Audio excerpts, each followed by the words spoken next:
Assalamualaikum warahmatullahi wabarakatuh.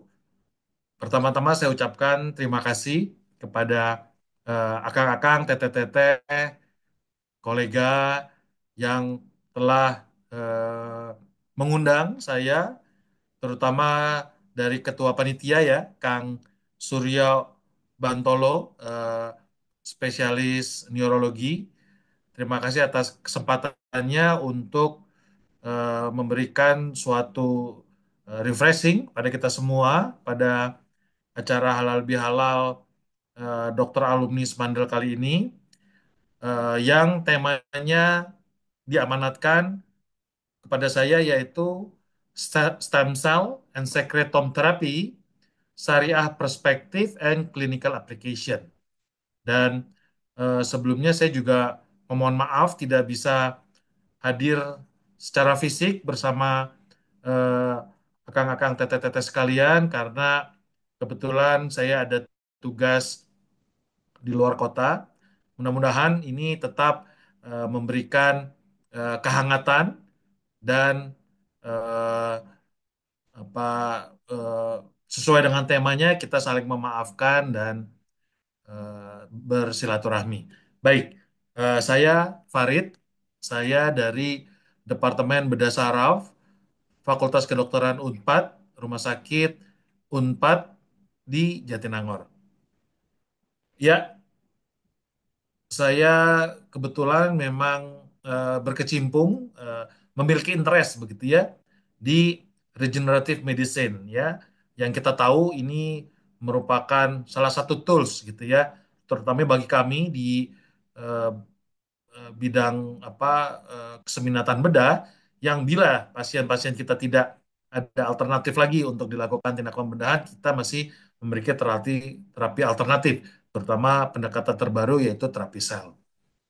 Nah, ini saya akan membawakan beberapa eh, apa referensi terkait syariah. Ini dikeluarkan oleh Majelis Ulama Indonesia tahun 2020 terkait penggunaan stem cell atau yang kita kenal dengan sel punca untuk tujuan pengobatan. Di mana Allah berfirman bahwa eh, apabila eh, kita manusia sakit, maka Allah lah yang menyembuhkan, gitu ya. Kemudian Allah juga menjelaskan eh, hal-hal apa yang diperbolehkan pada eh, kondisi gawat darurat, yaitu pada surat Al-Baqarah, sesungguhnya Allah hanya mengharamkan bagimu bangkai, daging, babi, darah, dan binatang yang disembelih tanpa menyebut nama selain Allah. Namun apabila kondisi ini terpaksa, jadi konteksnya dalam keadaan life saving, itu atau hal-hal haram tersebut dapat diperbolehkan. Karena sesungguhnya Allah Maha Pengampun lagi Maha Penyayang. Dan pada surat Al-An'am disebutkan bahwa sesungguhnya Allah telah menjelaskan kepada kamu apa yang diharamkan atasmu, kecuali yang terpaksa kamu memakannya. Jadi pada kondisi darurat gitu ya, yang harus kita eh, yang harus kita pergunakan atau kita makan atau kita pakai, namun itu life saving itu eh, diperbolehkan. Kemudian pada beberapa hadis Nabi besar Muhammad SAW ini dari Abu Hurairah bahwa sesungguhnya Allah tidak menurunkan suatu penyakit kecuali menurunkan pula obatnya. Riwayat Al-Bukhari. Dan berobatlah karena Allah tidak menjadikan penyakit kecuali menjadikan pula obatnya. Kecuali suatu penyakit yaitu tua renta. Jadi degenerative disease itu tidak bisa di stop, tetapi bisa diperlambat. Tapi dia pasti akan datang begitu ya. Dan dari Abu Darda ia berkata Rasulullah SAW bersabda, sesungguhnya Allah telah menurunkan penyakit dan obat bagi setiap penyakit. Maka berobatlah dan janganlah berobat dengan yang haram. Ini riwayat Abu Daud. Nah, kita coba refresh sedikit apa itu stem cell. Kita mungkin sudah banyak mengenal, yaitu sel yang masih sangat muda begitu, yang belum berdiferensiasi. Dia bisa berdiferensiasi bila dalam keadaan tertentu dan ciri khasnya dia bisa menjadi diri dia sendiri, membelah menjadi diri dia sendiri, atau dia keluar dari lingkungannya menjadi sel yang dewasa yang bisa menjadi beberapa jenis sel.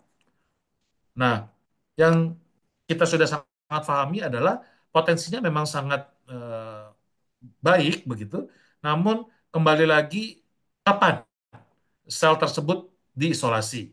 Semakin muda dia semakin memiliki sifat pluripotent yang bisa berubah menjadi three germ layer. Tapi pada bahasan kali ini nanti saya akan lebih banyak bercerita tentang plasenta yang memiliki potensi sel-sel stem cell yang bisa diperbanyak dan eh, bisa dipergunakan untuk beberapa terapi alternatif penyakit-penyakit tertentu. Ya, dan potensi yang terbaik itu sebetulnya yang dimiliki oleh embryonic stem cell. Apa itu embryonic stem cell? Yaitu eh, di mana pada saat eh, zigot dan ovum kita ketemu, dia akan membelah menjadi dua, menjadi empat, menjadi delapan. Nah, pada fase itu, pada fase blastosit, kalau blastosit itu kan dia ada cangkangnya, kemudian dia ada sel di dalamnya. Nah, sel yang di dalamnya itu yang kita sebut dengan inner cell mass. Ini yang saya tunjuk dengan kursor nih kalau terlihat ya. Nah, inner cell mass itu bila diambil, cangkangnya dibuang dan sel inner cell mass ini kita taruh di petri dish, ini dia akan menjadi embryonic stem cell yang potensinya bisa menjadi three germ layer, ektoderm, mesoderm, endoderm. Ditaruh di mata jadi mata, ditaruh di otak jadi otak, ditaruh di tulang jadi tulang, begitu ya. Tetapi ini bukan yang tertinggi. Yang tertinggi itu adalah tutipoten. Tutipoten itu eh, embrio pada fase awal yang tidak diambil inner cell mass-nya. Dia akan menjadi individu. Kalau untuk embryonic stem cell dia tidak menjadi individu, tapi dia akan dapat menjadi three germ layer. Ini yang nanti eh, pada beberapa negara dan beberapa penganut kepercayaan yang diharamkan begitu untuk diberikan sebagai terapi. Baik, kalau kita lihat yang tadi blastosit itu segede apa sih gitu ya?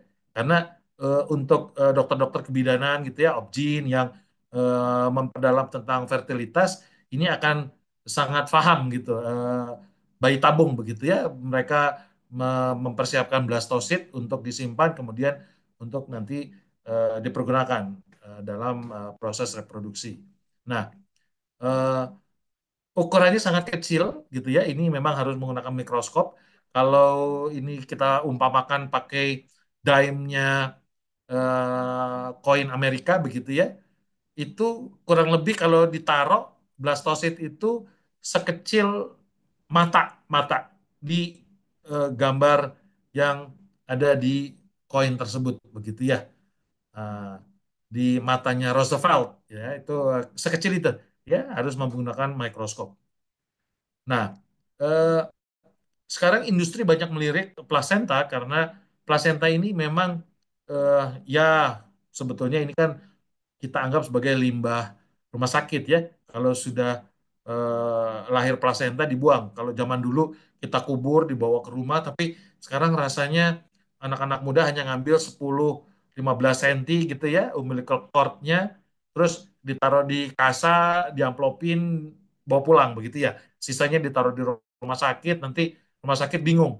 Eh, banyak tikus, banyak kucing gitu ya, nguburnya juga menggunakan biaya yang tidak murah. Jadi beberapa industri, sebagian besar kosmetik biasanya memanfaatkan begitu ya.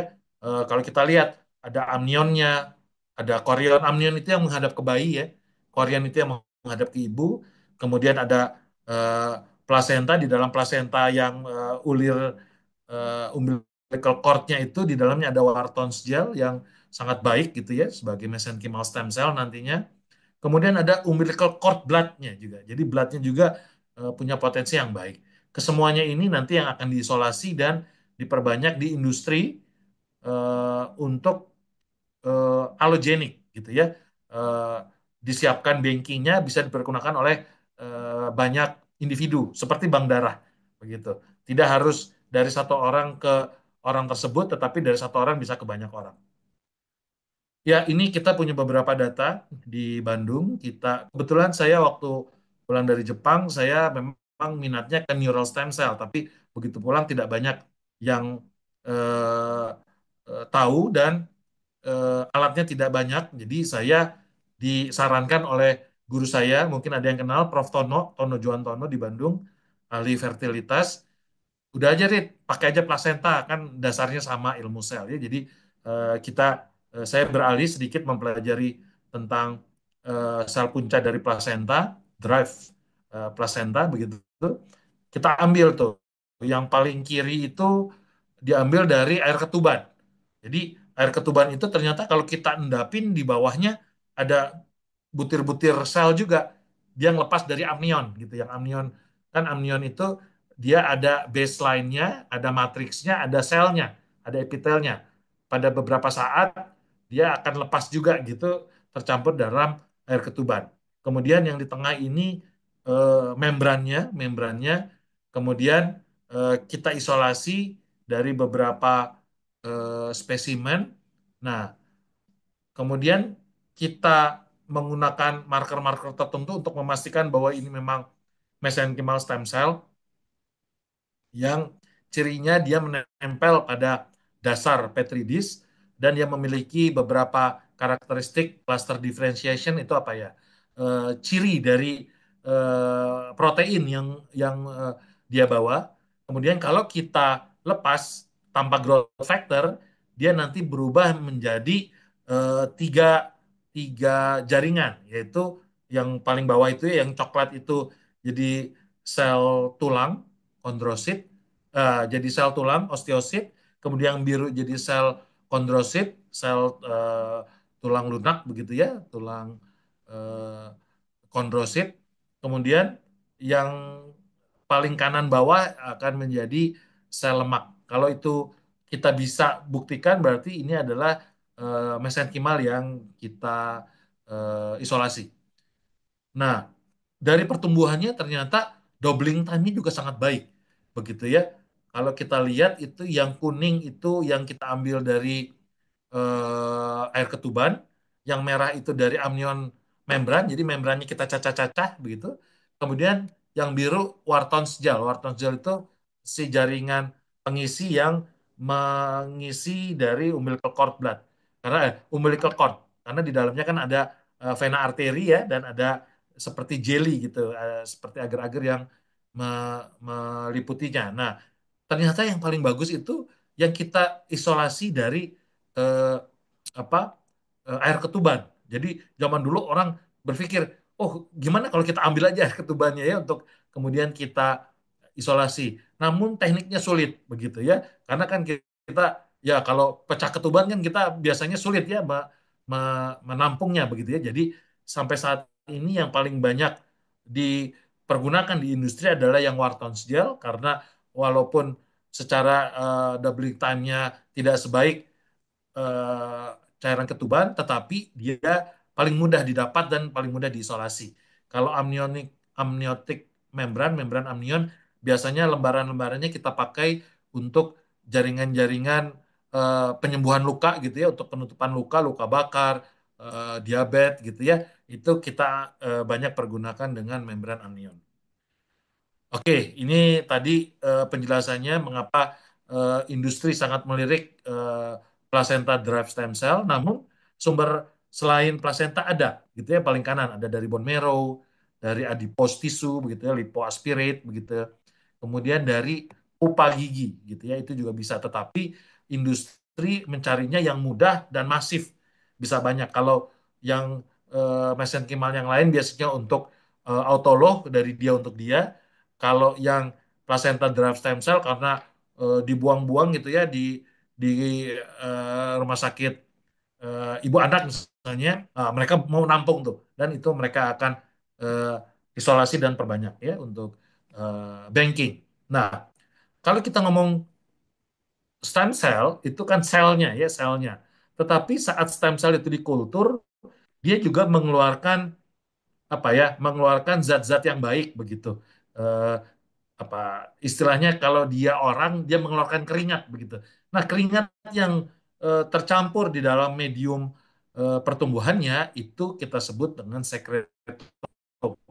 sekretnya begitu ya.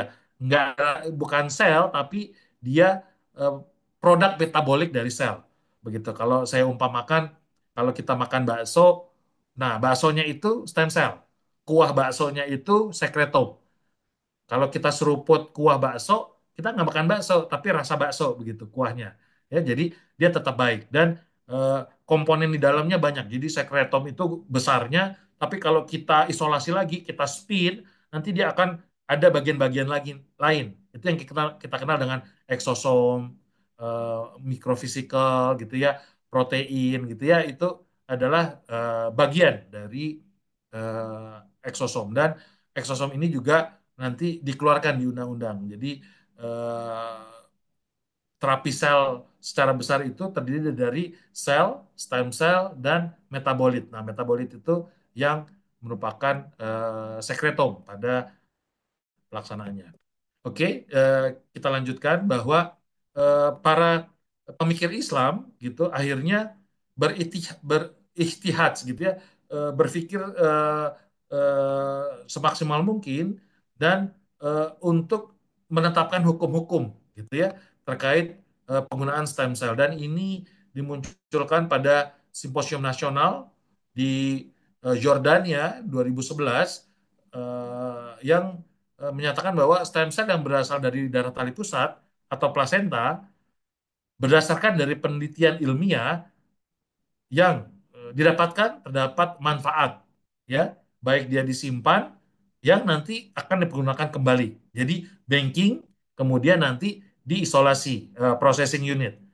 Bila diperoleh secara legal begitu ya, bukan hasil mencuri atau eh, tanpa izin gitu, diperbolehkan begitu ya dari yang punya atau dari orang tuanya yang terbukti dari penelitian bermanfaat dalam pengobatan ya sepanjang eh, hasil isolasi sel tersebut tidak mengakibatkan kerusakan atau resiko yang membahayakan baik yang diambil maupun yang diberikan begitu ya dan eh, kita akan melihat manfaat dari pemberian terapi itu karena pada prinsipnya plasenta itu kan yang keluar dari yang bersama janin keluarnya itu eh, biasanya setelah dilahirkan dibuang begitu.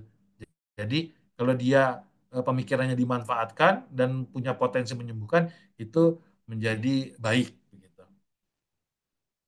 Kemudian eh, dari Dr. Badriah juga di Universitas Ibnu Suud di eh, Fakultas Syariah mengeluarkan eh, buku ini yang me- me- me- menyatakan bahwa eh, diperbolehkan memperoleh stem cell dari air ketuban yang tadi itu amniotic fluid jika orang tuanya mengizinkan atau yang punya tubuhnya mengizinkan dan tidak membahayakan baik ibu dan janin gitu. Jadi bukan gara-gara mau ngambil cepat-cepat diambil tapi jadi membahayakan ibu dan janinnya itu tidak diperbolehkan. Dan bila ada janin yang gugur spontan gitu, karena janin yang gugur spontan jaringan stem cell masih banyak di dalamnya ya proses pembelahan itu diperbolehkan bila memang sesuai dengan indikasi medis begitu ya terjadi eh, abortus spontan atau abortus atas indikasi medis yang jaringannya tersebut diizinkan untuk dimanfaatkan. Karena untuk beberapa center di Eropa Utara, ya, Scandinavian, untuk kasus-kasus Parkinson, Alzheimer, mereka menggunakan stem cell yang berasal dari janin yang lahir abortus, begitu ya. Karena memang spesifik yang diambil otaknya, yang di dalam otaknya sendiri masih mengandung stem cell dalam jumlah banyak begitu. Jadi ini menurut beberapa pemikir Islam masih diperbolehkan kalau memang hal-hal tersebut eh, sesuai dengan yang dituliskan dan mengikuti syariat eh, syariahnya begitu. Nah, Dewan Fikih eh, Islam dari Liga Muslim Sedunia bersidang begitu ya di tahun 2003 tentang sumber transplantasi stem cell dan mereka merekomendasikan hal-hal sebagai berikut. Ini hasil keputusannya ya. Pertama, stem cell diperbolehkan untuk ditumbuhkan dan digunakan untuk tujuan pengobatan atau penelitian yang sumbernya diperoleh secara syara gitu ya, secara syariah. Apa itu? Sel orang dewasa yang diizinkan oleh yang memiliki tubuhnya, begitu, dan tidak membahayakan pada saat pengambilan. Kemudian sel anak-anak juga bisa bila diizinkan oleh walinya dan tidak merugikan si anaknya yang diambil. Dari plasenta tali pusat bila diizinkan oleh yang memiliki atau yang mewakili. Kemudian untuk janin yang spontan aborsi atau dengan alasan eh, terapi diizinkan oleh syariah, maka boleh dipergunakan dan itu akan diharapkan bermanfaat begitu nantinya ya. Atau ini sel dari embrio yang berlebihan di proyek inseminasi buatan. Jadi kalau biasanya objin fertility itu untuk menyampaikan bayi tabung, blastositnya nggak cuma satu atau dua begitu ya, 8, 10 begitu. Nanti yang diambil mungkin dua, tiga gitu yang ditanam ya. Kalau gagal nanti ambil lagi begitu ya. Kalau kelebihannya sudah tidak dipergunakan dan diizinkan untuk dilakukan eh, pengambilan stem cell-nya, si embrionya, maka ini diperbolehkan begitu ya. Eh, tapi tidak boleh untuk eh, penelitian-penelitian yang sifatnya reproduksi atau cloning. Jadi tujuannya untuk terapi begitu. Kalau memang pun itu asalnya dari IVF, itu tujuannya harus untuk terapi. Nah, kedua, tidak diperbolehkan memperoleh dan menggunakan stem cell kalau sumbernya dilarang. Apa aja itu tadi yang di atas. Kalau janin diaborsinya sengaja, kemudian tidak mendapat izin, kemudian tujuannya untuk cloning ya itu jelas ya, tidak diperbolehkan. Kemudian ada penjelasan juga dari tokoh stem cell ini dari anti-aging medicine ya, Dr. Saifuddin, pengurus pusat dari Reja Selindo. Ini adalah organisasi keseminatan yang akan mengawal terapi. Jadi dokter-dokternya yang menggunakan stem cell, bahwa penggunaan stem cell untuk mengobati penyakit dengan menggunakan eh, stem cell pada organ yang rusak ini pendekatannya dikenal dengan cell based therapy. Jadi alternatif lain ya. Kalau biasanya kita organ yang lebih besar, kita sekarang punya pendekatan yang lebih mikro yaitu cell based therapy. Kemudian saya kebetulan waktu itu diminta pendapat gitu untuk dimuat di Fatwa MUI dan saya menjelaskan apa itu embryonic stem cell, bagaimana proses menciptakannya, dan kalau ini diambil menjadi embryonic stem cell cell line, dia tidak akan menjadi individu. Dia hanya akan menjadi beberapa jenis sel. Kalaupun itu tidak kita drive atau kita arahkan, dia akan menjadi teratom. Itu ya, sel tumor yang di dalamnya ada tiga germ cell, ada rambutnya, ada kulitnya, ada otaknya, begitu ya. Itu yang dimaksud dengan embryonic stem cell cell line, gitu ya. Dan kemudian dikeluarkan peraturan Kementerian Kesehatan 32 tahun 2018 ya tentang penyelenggaraan pelayanan sel punca atau sel ini di bawah Komite Sel Punca Nasional yang kebetulan saya merupakan bagian dari timnya dengan diketuai oleh Prof. Amin Subandrio. Ya, oke. Dan eh, dari fatwa NU itu memutuskan ada beberapa ketentuan umum, eh, ada ketentuan khusus yang mengikat berdasarkan hukum, eh, yang intinya penggunaan stem cell apapun adalah haram bila satu berasal dari blastosit atau embryonic stem cell. Jadi untuk embryonic stem cell memang masih sangat ketat regulasinya. Kemudian dari janin yang keguguran, janin yang sengaja digugurkan untuk tujuan pengobatan tetapi manfaatnya belum jelas begitu ya. Jadi ya akan ada main suntik-suntik ya, apa manfaatnya begitu ya. Itu masih dianggap belum bisa dimanfaatkan. Jadi harus terbukti evidence base. Kemudian yang dilarang lagi dengan tujuan merubah bentuk tubuh.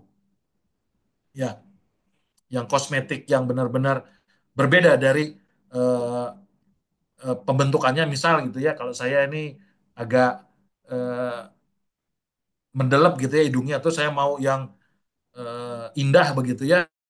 Nah, itu yang masih belum diperbolehkan karena merubah dari bentuk awalnya. Kemudian dengan tujuan jual beli yang sangat menguntungkan begitu ya. Bukan mengganti ongkos produksi tapi ada keuntungan di belakangnya itu yang tidak diperbolehkan dan untuk tujuan cloning. Ya, mubah hukumnya bila untuk pengobatan penyakit, rekonstruksi dan riset.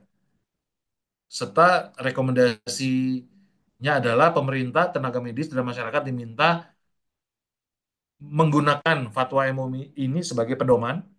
Kemudian pemerintah wajib mengawasi dengan ketat pihak-pihak penyedia, penyedia ya. Jadi eh, yang memproduksi stem cell itu yang harus diawasi karena processing unit itu yang kita anggap tanda kutip halal itu yang tersertifikasi CPOB dan belum banyak, baru ada 3 atau 4 di Indonesia. Selebihnya pasti tidak direkomendasikan karena belum sesuai dengan standar yang ditentukan oleh BPOM menggunakan CPOB. Itu hati-hati ya. Jadi penyedianya bukan hanya potensinya baik, tapi penyedianya selnya juga harus human grade begitu ya.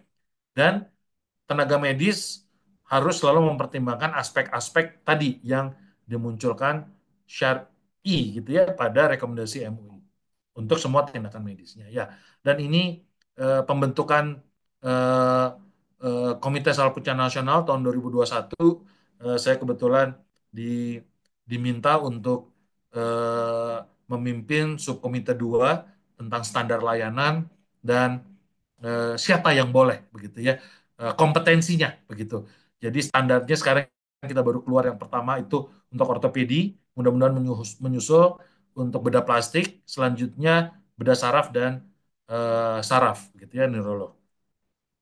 Ya, ini adalah yang sudah dikeluarkan ya, Permenkes untuk ortopedi ini yang sudah boleh dilakukan tindakannya. Nanti ada 15 yang diklaim oleh Kolegium Ortopedi dan nanti selanjutnya PR dari Kolegium menentukan. Dan rasanya sudah ditentukan di dalam eh, standarisasi Capman ini siapa saja yang boleh, ortopedi mana saja yang boleh melakukan 15 eh, penyakit yang diklaim memiliki manfaat dengan terapi stem cell ya. Ini dari bidang saya, ini draft yang saya masukin, saya juga minta 15. Ini dengan banyak evidence base-nya. Mudah-mudahan dalam jangka waktu dekat, bedah saraf dan neurologi akan menyusul untuk ditetapkan oleh Kementerian Kesehatan, oleh Pak Menteri. Nah, ini kita melihat aplikasi, aplikasi. Ini saya munculkan yang memang kita kerjakan. Ini adalah trial untuk stroke pasien subakut. Ini kerjasama kita Bandung dengan RSPAD. RSPAD ini murid S3 saya, Dr. Kang Agus Aulia, bedah saraf. Kita memasukkan stem cell-nya direct gitu ke daerah yang sekarat setelah stroke, penumbra. eh, jadi kalau yang sel matinya nekrosis di tengahnya nggak mungkin diselamatkan. Jadi kita menyelamatkan sel sekaratnya di penumbra yang dekat dengan subventricle zone yang merupakan endogenous dari neural stem cell gitu ya. Ini eh, kita sudah kerjakan ya sekarang udah hampir 20 pasien ya. Mudah-mudahan kita akan mendapatkan hasilnya. Kalau dari perbaikan gitu ya, mungkin nggak akan 100% kembali begitu ya.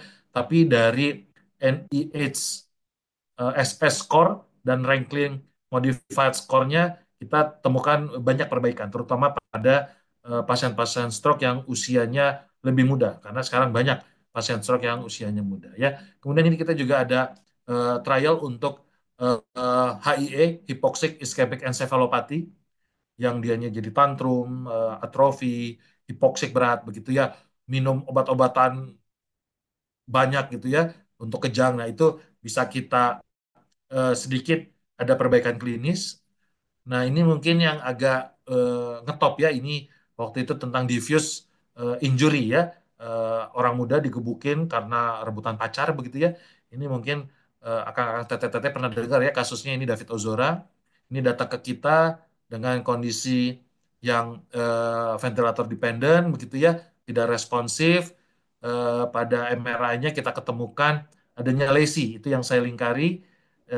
Ini axonal injury-nya grade 2, ada perdarahan di corpus callosum di deep seated di dalam ya. Kemudian setelah terapi hari kedua responsif, hari ketiga keempat rehabilitasi medik, hari keenam pulang dan kita cek MRI-nya lagi dan lesinya hilang begitu ya. Ini protokolnya kita kerjakan dan ini timelinenya, jadi mungkin setelah 50 hari dia nggak ada respon, dibawa ke rumah sakit kita dan kita lakukan tindakan, dalam 6 hari dia keluar.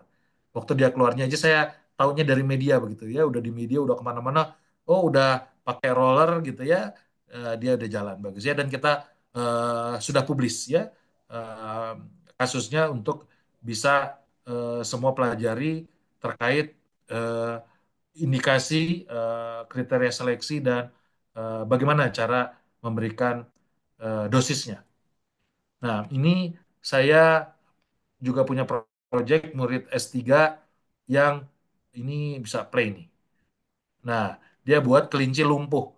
Jadi spinal cord injury, tapi karena dia non ini non human primate ya, setelah 4 minggu kita terapi dengan baik dia bisa loncat lagi begitu ya.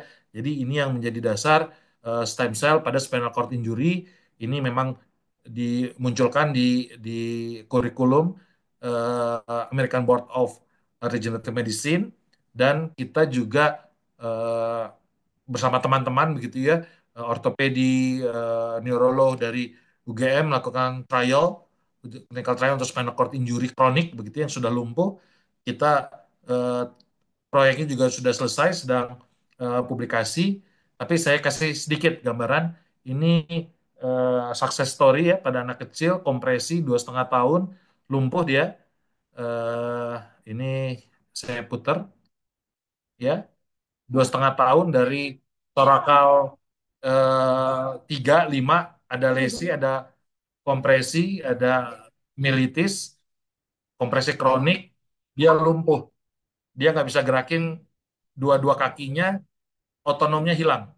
Dia kencing segala macam itu tidak terkontrol, tidak ereksi. Kalau dia mau gerakin tangan, mau gerakin kaki, pakai tangannya. Ya, ini saya maju sedikit. Nah, kalau jalan dia seperti tentara, tentara begitu ya, merayap.